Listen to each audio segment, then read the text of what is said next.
Etihad team ఇక్కడ చేరడానికి ముఖ్య కారణం పల్గాం, కశ్మీర్లోని పల్గాంలో ఉగ్రవాద సంస్థ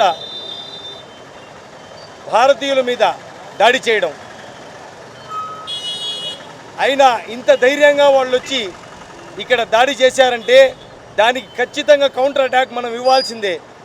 మన రిక్వెస్ట్ ప్రధానమంత్రి గారితో ఒక్కటే, వెంటనే వీటికి కఠిన చర్య తీసుకొని అసలు టెర్రరిజమే లేకుండా అంతం చేయాలని, దీనికి ఎంత దూరమైనా తెగించాలని చెప్పేసి ఇతిహాద్ టీం తరఫున రిక్వెస్ట్ చేస్తున్నాము. అస్సలాము అలైకుం రహమతుల్లాహి వబర్కాతుహు.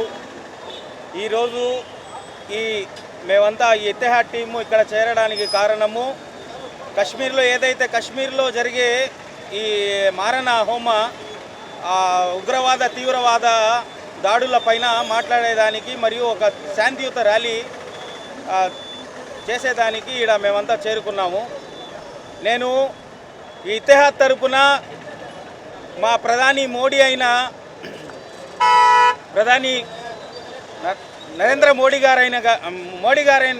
గారికి ఈ ఇతిహాద్ తరపున విన్నపించుకుంటున్న ఒక మాట ఏంది అంటే, ఏదైతే ఉగ్రవాదం మన దేశం మీద ఇలా పలు రకాలుగా పలు ప్రదేశాలలో దాడులు చేస్తున్నారో, ఈ ఉగ్రవాదాన్ని అణిచివేయాలని, భూస్థాపితం చేసేయాలని ఈ ఇతిహాద్ తరపున మరియు మా ఈ నెల్లూరు జనాల తరపున కోరుకుంటున్నాను. అందరికీ, నెల్లూరు ప్రజలందరికీ నమస్కారము.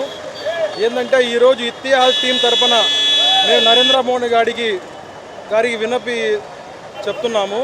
ఏంటంటే మన జరిగిన కాశ్మీర్లో దాడుల్లో చాలామంది మన ఆంధ్ర నుంచి కూడా ఒకరు కోల్పోయారు. కావలికి చెందిన వాళ్ళ కుటుంబానికి మరియు వాళ్ళ ఫ్యామిలీకి మేము ప్రగాఢ సానుభూతి తెలుపుతున్నాము. ఇలాంటి దాడులు ఎప్పుడు ఇంకా ఇండియాలో అనేది జరగకుండా మోడీ గారు చర్యలు తీసుకోవాలని మేము అందరూ ఇతిహాద్ టీం తరపున కోరుకుంటున్నాము.